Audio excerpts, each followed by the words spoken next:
آئینی عدالت بنا کر رہیں گے۔ آج کل عدالت اپنی ذمہ داری پوری کرنے میں ناکام ہو چکی۔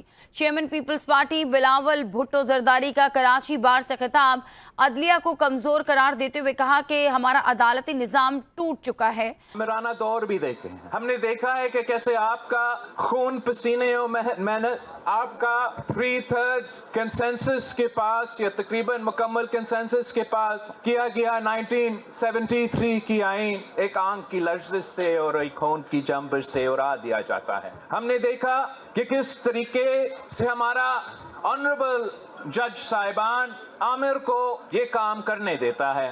10 سال 11 سال وہ جمہوریت ہی بھول جاتے ہیں، آئین بھول جاتے ہیں، قانون بھول جاتے ہیں اور سارا اختیار ایک عامر کو دیا جاتا ہے۔ ہم نے جمہوریت کی بحالی کے لیے نسلوں کا قربانیاں دی تاکہ عوام کا طاقت چلے، عوام کی مرضی چلے۔